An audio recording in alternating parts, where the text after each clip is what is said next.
We are bombarded by news of cancer epidemics. Many have cancer. Many know someone who has been stopped in their tracks by a cancer diagnosis. But the news is better than it seems, and that's what I hope to explain today. Since the 50s, many cancers have increased. Brain, breast, kidney, prostate has nearly tripled. Thyroid and melanoma skin cancers have exploded. And so, like some of these folks who are frozen among the crowds rushing through New York's Grand Central, more and more of us may also become frozen in our tracks by cancer. But these are often harmless cancers. I'm a physician who would like you to avoid the harmful treatment of harmless cancers. As a radiologist and an advocate, I'd like to spare you the anguish of my own family's ordeal. On Memorial Day in 2016, my family gathered in the Green Mountains. We were celebrating my daughter's birthday. We were relaxing. Everyone was happy. My husband, Bernie, played some tennis, and then he developed back pain, excruciating back pain, and literally overnight, inexplicable paralysis. Now, I've been an Army doctor. I've been the witness to a mass casualty. I've seen tragedies I would rather forget during my medical career. But this tragedy was unbearably brutal. None of the brilliant clinicians at the best hospitals knew what the heck was going on. And for 5 months, in 5 hospitals, in 3 states, I watched as my husband, Bernie, underwent unnecessary procedures, very often with utter disregard for his dignity, ravaging our finances, anguishing our adult children. Medicine can be brilliant. It can be miraculous. But suffering can come even from well-intentioned overtreatment. I hope that you and your loved ones will never suffer unnecessarily. The harmful treatment of harmless cancers is common, and it can cause psychological distress, unnecessary surgery, the complications from chemotherapy, from radiation therapy, which may outweigh their benefits, and incredible expense. The overtreatment of breast cancer alone is estimated at $4 billion per year. The Human Genome Project cost a mere $2.5 billion. But the good news is that cancer mortality is down 20% in the last 20 years. How can this be? Runaway cancer epidemics and plummeting mortality? Well, the explanation is partially substantial improvements in cancer care. And it is largely the unearthing of harmless cancers, epidemics of things we call cancer, but only a small percentage of those will threaten your well-being or longevity. The best evidence for harmless cancer comes from autopsy studies of people who have died from other causes. Autopsy studies have shown large reservoirs of harmless cancers which increase as we age, and the classic case is prostate. Autopsy studies first show harmless cancers stowing away silently in the prostate in men in their 20s. It's more common in middle age, and it is virtually a normal finding in the elderly. Autopsy studies estimate silent cancer stowing away in the prostate in more than 60% of men over 70, in the breast of up to 39% of women, and by some estimates, in the thyroid of virtually every adult. And we see this in the kidney, the endometrium, the colon. The autopsy studies suggest that your lifetime risk of a symptomatic cancer is far less than the virtual certainty of an autopsy-detectable silent cancer. And this is because cancers are a motley crew. Cancers are not all alike. Some are like pirates, deadly, unstoppable, ravage the ship.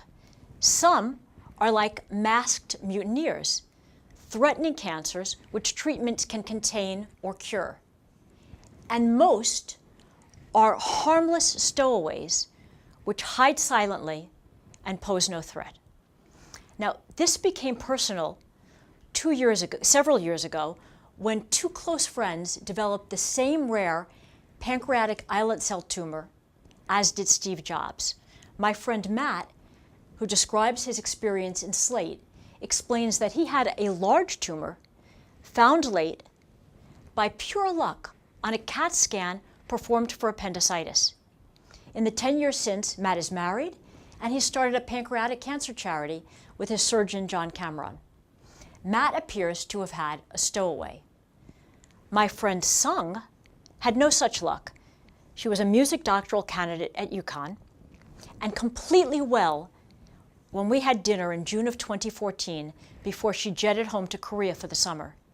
In October, I awoke to the news of her untimely death. I dearly miss Sung, who appears to have had a pirate. Steve Jobs, who reportedly deferred treatment, may have had a mutineer that took his life. But despite this motley crew, public health messages reinforce the view that your survival is dependent upon early detection. What I'm trying to explain is that your survival may depend instead on your tumor's biology, rather than the point at which it was found. Why now have we unearthed epidemics of harmless cancers? Both screening and scanning. The signing of the National Cancer Act by President Nixon in 1971 began the war against cancer. It began the deliberate search for cancer through organized screening. Radiologic scanning continuously improves, and it has resulted in explosions of unexpected, harmless tumors on imaging studies ordered for unrelated reasons. We see these incidental tumors in the thyroid of 67% of adults, in the lungs of 50% of smokers, and in high percentages of the adult kidney, liver, and pancreas. So the harder we look by scanning and screening, the more harmless cancers we find. And there is more evidence. Consider this data from the National Cancer Institute from 1975 to 2005, the first 30 years that the data was available. Thyroid cancer incidence more than doubled, as demonstrated in yellow. Mortality rates in red are stable. The cancers were largely incidental tumors, harmless tumors on scans ordered for unrelated reasons. And we see similar trends during the same time period for kidney cancer and for melanoma skin cancer, with increased incidence, stable death rates. The thyroid cancer experience in South Korea is mind-blowing. Thyroid cancer incidence in yellow increased 15-fold in the shorter interval between 1999 and 2011, following the initiation of screening. But again, the death rates are in red are stable. So what I'm trying to explain is that the incidental thyroid cancers in the US and the screen-detected lesions in Korea are the mildest forms of disease. They are the source of the epidemics of harmless cancers. But this is poorly understood by the public, by policymakers, and by physicians, and it drives the harmful treatment of harmless cancers.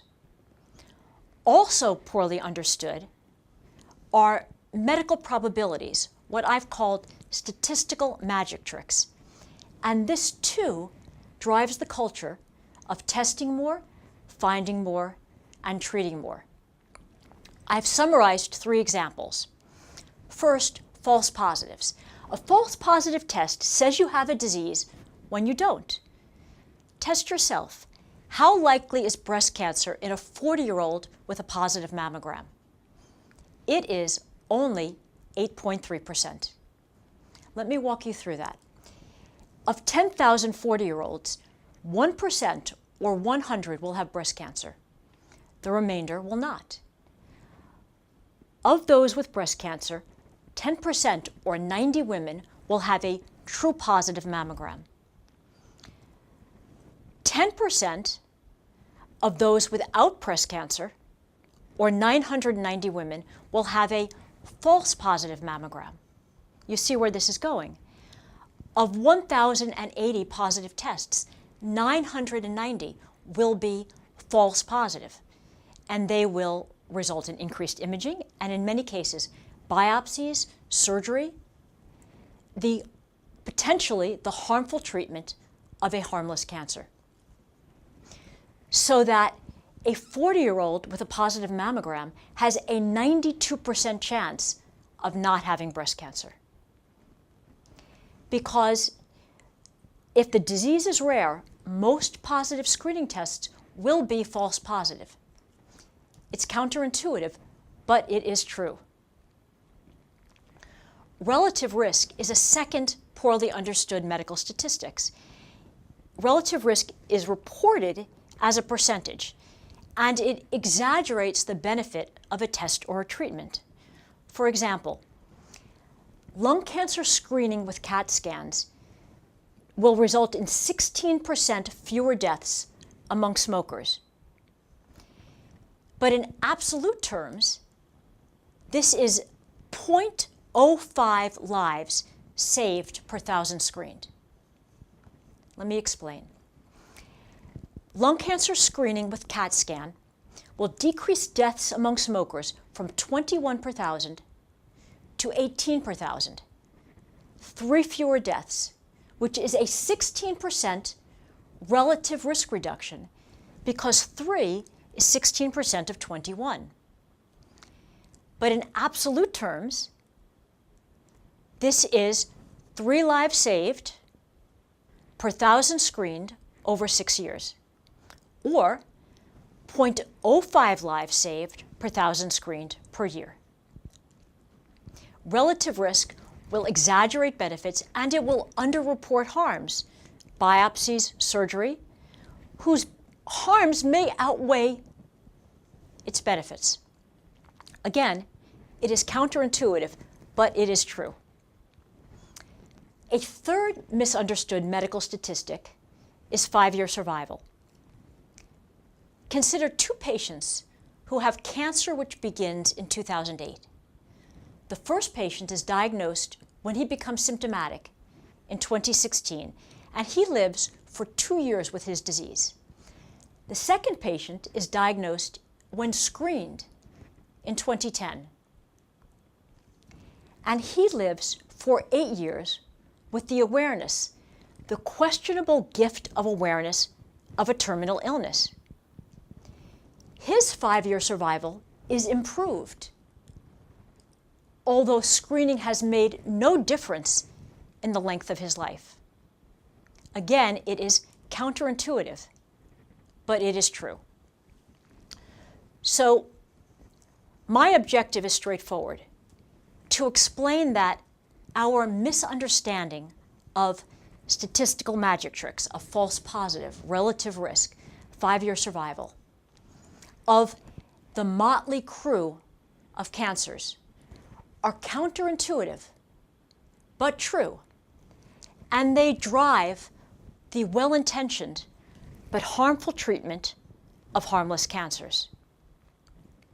So, in summary, I hope that if you are faced with the devastating news of a cancer diagnosis, you now can take an emotional step back. Ask for the facts in absolute terms. Review a decision aid such as this, or a visual decision aid such as this theater seating chart, which hypothetically explains that for 1 life saved, 137 are harmed by the intervention. And in this way, you can make an informed choice, as my husband and I did, based on your own values and objectives. You may elect to wait and see. You may seek personalized cancer care. You may follow modified screening guidelines or participate in a research protocol. I hope that you will find yourself back among the crowds, no longer frozen in your tracks. Thank you.